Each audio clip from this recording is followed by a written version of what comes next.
Welcome back to the War Room. We have our special guest, Dr. David Seifert, back on. We're going to be talking some college portal picks to click, pitchers, some guys coming through the portal. It's been a hot topic ever since the institution of the portal, along with NIL. It's just become the Wild West. If you're not paying attention to football, to basketball, it has obviously come into baseball. We'll be talking some recruiting essential stuff and just how recruiting has been affected by this. But in the meantime, it's become an absolute prevalent place for teams to speed up the process of rebuilds or to really amplify their chances at winning national titles. You think back to Paul Skeens going from Air Force over to LSU, probably the poster child of the transfer portal last year. Chase Burns going from Tennessee to Wake Forest. All the big schools, it's become a big industry, college baseball, Seif, that you can't afford not to be involved in the portal. And I can't blame the coaches for it, because winning is just paramount, especially right now in the big conferences like the SEC. What say you about the transfer portal right now? Well, pitching in particular, it seemed like last year there were more movers that were like already were established with stuff and stats and, a nice resume. Guys like you just mentioned, Chase Burns, but like Luke Holman, right? Like that guy was a day one guy, whether he's at Alabama or LSU. Aiden May, the same thing for me. I know May was kind of a junior college to Arizona to Oregon State, but I saw him the end of his sophomore year at the Pac-12 tournament for Arizona. He was lights out, and he just continued that at Oregon State. Peyton Tolley, Kyle Steven, Purdue to Mississippi State. He was already a really good pitcher at Purdue. Mississippi State made him better. Josh Randall, as well as like Arizona to San Diego. Those were all day one guys in 2024, but they were already good in 2023. This year, the portal – yeah, we did have a couple guys, like Zach Root going from East Carolina to Arkansas. He was already established. But beyond that, there wasn't like too many other like super established guys that were just on the move in that regard. It was a lot of guys with maybe not the best statistics, definitely more stuff than performance. It's and I think the way I frame it is the free agency didn't hit as heavy this year. Where guys were trying to upgrade. We don't have the finances of it yet. I think in the future we'll be able to kind of have some more clear statistics and data to back up, hey, this was the reason for this move. But the free agency of it, where guys were trading laterally in some instances, was less prevalent here. Zach Root, let's talk about him, because he goes from ECU, which is a power major program. They are in contention yearly as a host, but he heads over to Arkansas, where Matt Hobbs done such a great job as the pitching coach there and helping develop guys. But he was probably the main focus of this guy's a chance to be a first round type. What have you seen from him? What are his chances for this year? What does he have to do to elevate himself? I really think he's already there as far as elevate himself. He's a fringe first rounder for me just because how he does it, and it's more off speed over fastball arsenal. Now it's a good fastball. It's it's a low 90s fastball, but his other three pitches are just as good, if not better, with his cutter, slider, changeup. I mean, he's got it all. He's got deception to his delivery. There's a little funk in there. And I just saw him last weekend in Arkansas. And again, to answer your question, he just has to go perform now in the SEC as opposed to East Carolina. But I mean, he's a winner. He's gonna post no matter where he goes. He's got now stuff. There's not a ton of ceiling with him. He's definitely a day one guy for me, but I'm not sure if he's inside of the 30th pick or not.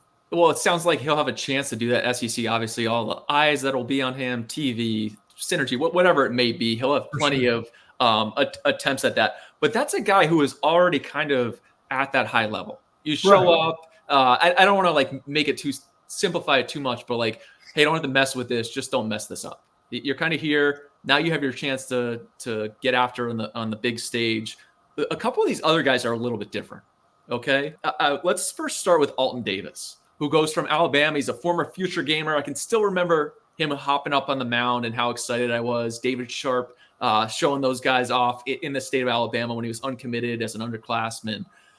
The arm talent's always been there, was a bullpen piece for Alabama. He heads over to Georgia, where Wes has obviously done such a great job with our DBU, Arkansas with the Twins, LSU. Now he's the head coach over there at Georgia.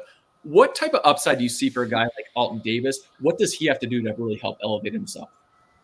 Well, I think for him, he's got such a big arm. He's 96, 97, touching 98. He's got two different breaking balls. I think just for him, if he can prove he can start, then that obviously, as you know, just puts him in a different category. Mm-hmm. But if he isn't able to start, I just think the consistency. I mean, let's face it, he walked 17 in 33 innings last year and a 5.61 ERA. So that's not going to get you drafted on day one. But if he wants to get into, the middle, the top half of that third round, or maybe late in the second, where your first relievers tend to flap the boards, and definitely the 6'5" electric arm lefties, are going to slide into that area.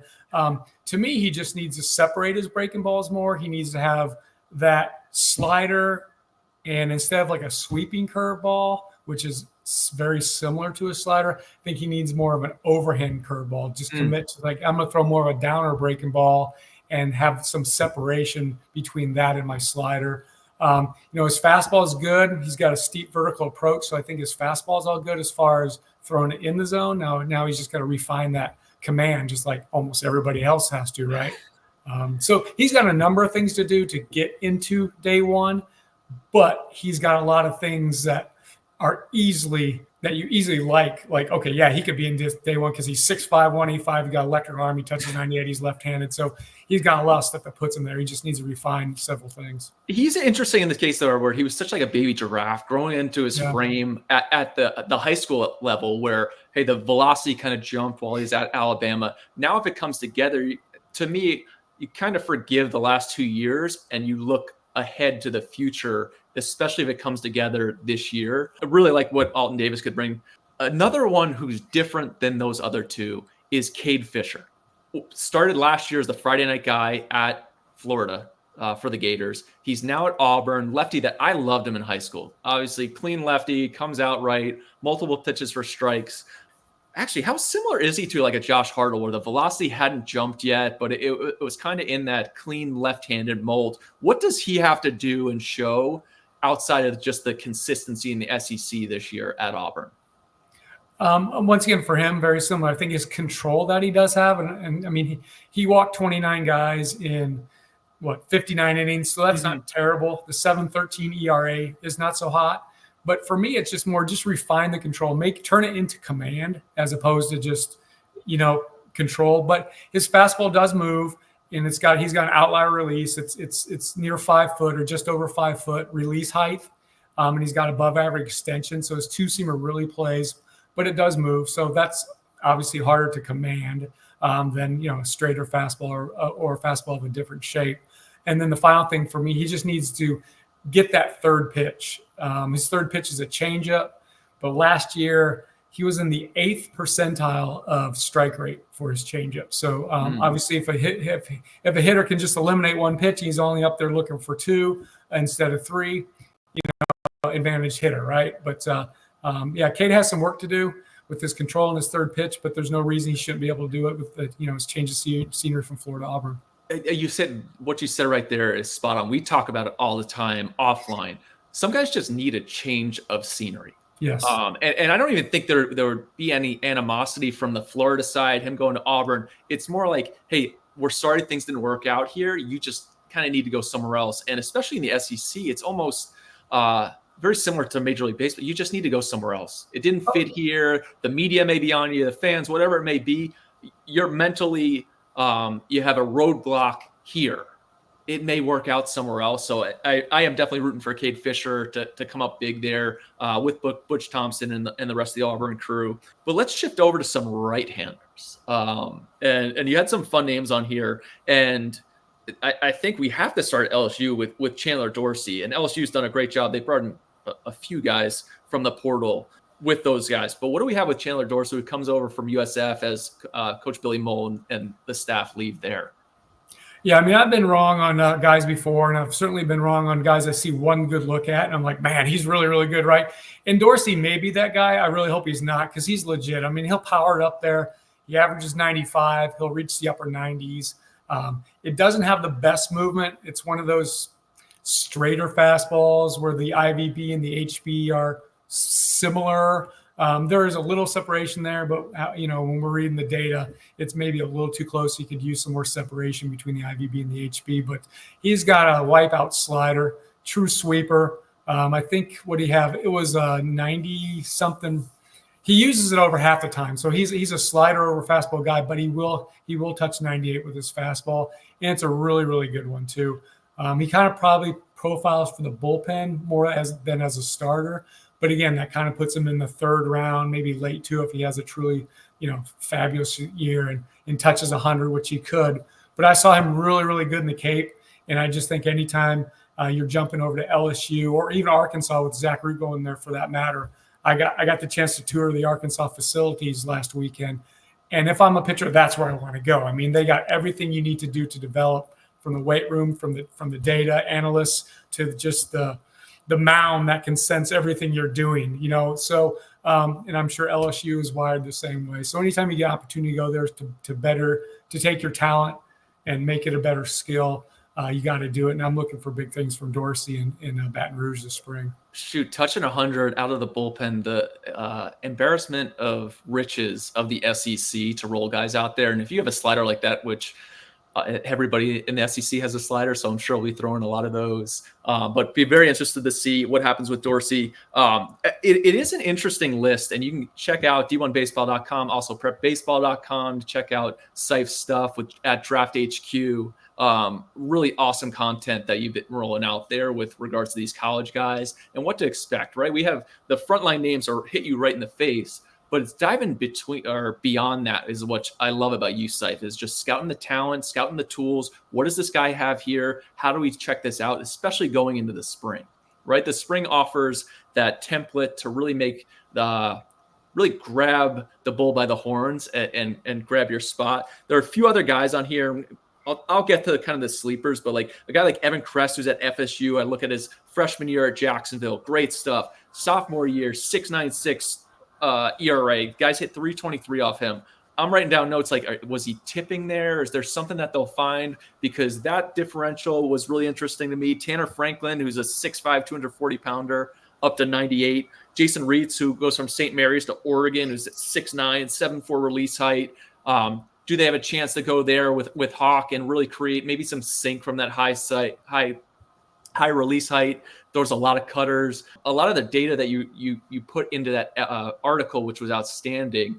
I kept looking at it like, hey, this pitch was working. It seems like you probably should have thrown this a lot more. If you spent too much time on these other pitches that they were hitting too good off of. Did you find anything within these guys and their data sets where you're like, yeah, that seems like an easy fix. Just switch sides on the mound or drop down, something like that. Yeah, I think each guy's a little different, right? In Evan Kress' case from Jacksonville, Florida State, he has a 5'5" release height, so that's below average. So he probably wants to develop that four-seamer, backspin it up in the zone, right, to get some ride, go over the bats, because he already has a sweep and breaking ball. And he has a really nice changeup to go under the bats. So that you'd think that's an easy adjustment, but you'd also think like, why didn't he do it as a sophomore? He was awesome as a freshman, right? Why did he regress as a sophomore? I have no idea. Not on the inside there, but for him, to me, those are some pretty straightforward adjustments that he can do because he's got the stuff. I'm not sure how many people are familiar with him. And the first time I ran into him was at the USA CNT trials 2 summers ago. And I was like, who is this guy? This guy's fabulous. I was thinking Tim Hudson in terms of 6-foot right-hander with just dominant command and just dominant stuff.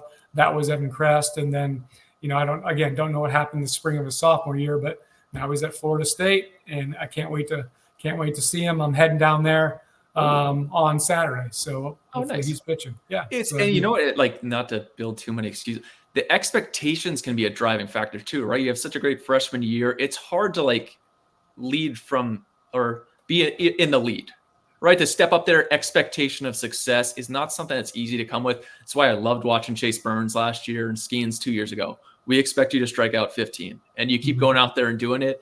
That's primo stuff. Let's talk about some of these sleepers on here, especially a kid at Troy who is a former Super 60 guy. You and I were discussing before hopping on here how much we loved him at that COVID Super 60. Kid named Noah Edders.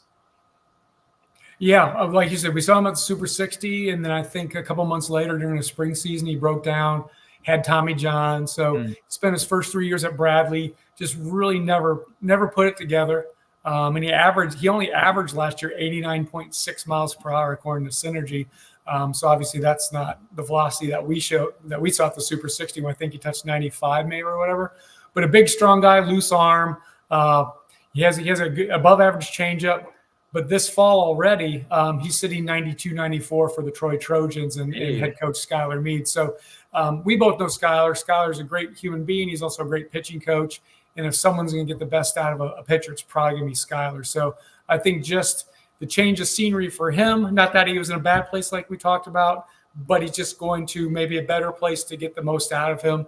And again, Zach Root went from East Carolina to Arkansas. East Carolina's awesome. He had 2 awesome years there. So it's no slight on the place he came from. It's just where he's going to, just like any walk of life. Hey, different environment, maybe get different results. And I think that would Noah Edwards is prepping for a big year down there in Alabama.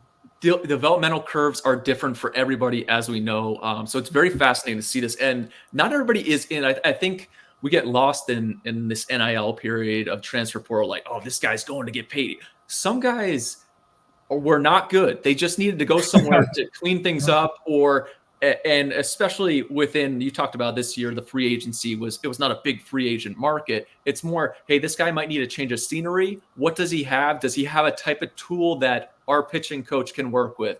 Our guy can fix. Another key is you need innings. At some point, a guy like Noah Edwards, you need to get on the bump and do some stuff. It can't be once every 2 weeks getting 1 inning and blowing it out there. So it'll be fascinating to see him. I'm kind of talking about kid Peter Michael here, because his stat line for his first 2 years at USD, then he goes to Northwestern, not great, has walked some guys, given up some hits, home runs. But now he's at Louisville. You got a chance to see him. What did this stuff look like? Yeah, I saw him. He's at Louisville now, and I saw him at Purdue maybe a month ago, and the stuff was good. It's a live 90 to 93 mile per hour fastball. It's a higher spin, 2600s. And then he was, on that day, he was showing 2+ breaking balls. It was a low 80s 2-plane slider, and then a late break-in kind of upper 70s curveball. They're both, again, plus pitches. So he definitely has the stuff. I think if you dig into his stats, it's always been a matter of more the control of his stuff. Heck, he had a 16 ERA last year in 10 innings for Northwestern. So he's got some work to do, but I know they're thrilled to have him in Louisville. And, as you know, Roger Williams has worked many, many miracles and many first-rounders down there over the year. And I think just what I saw in a 2-inning look at Purdue on that one day, Peter Michael, there's the best is yet to come out of him. And then the other guy I wanted to talk about with a similar name, this is Trey Peters. I didn't get a chance to see him at Gonzaga, but I know we were talking about him. Our PBR JUCO crew was talking about him as a freshman when he was a freshman at Chandler Gilbert Community College in Arizona. But he went to Gonzaga last year. He's now at Western Kentucky. Just a different dude. He's 92, 95. He's touching 97 at Western Kentucky this fall. And I'm looking forward to seeing him on Friday. The Hilltoppers travel to Nashville to take on the Tennessee Volunteers in a night game. So that's my Friday night game before I head to Florida State the following day. But Trey Peters is making a start against the Volunteers. So that will definitely be a fun one. Sight, you got some awesome trips. I love the other factor is the confidence factor, right? You get that snowball going in the right direction of confidence, build on that outing, build on the next outing. I think that's when coaches get these guys who are quote unquote projects, right? Hey, there's something here, but if we get the confidence rolling, we have a chance to really catch lightning in a bottle. I will give a shout out. I think Michael Gillen's going to have a great year at Clemson. Had awesome stuff at Seton Hall, really good numbers there. I think he was a fairly significant name on the portal watch this past summer. So don't forget about him. Jimmy Bones did a nice job. Certainly forget about him. He's a power arm that throws strikes. There's not too many of those guys, right? Like he's the exception kind of the transfer this year. Like Gillen had a good year at Seton Hall, like a 2.5 ERA or whatever, and he struck out more than he had innings pitched, and he didn't hardly walk anybody. So that's a really good one. I think he's going to, just thrive in that Tiger bullpen. I'm excited to check all these guys out. I got names circled now, and we glued to them all spring. Probably bring you back. Well, you know what? We should rehash this maybe in late May or so. We'll see how these guys are doing. But Scythe, this has been awesome. Looking forward to doing a bunch more of these. Please be sure to check out d1baseball.com, prepbaseballreport.com to check out all the Draft HQ content that Scythe's rolling out. And until next time, we'll see you guys at the ball.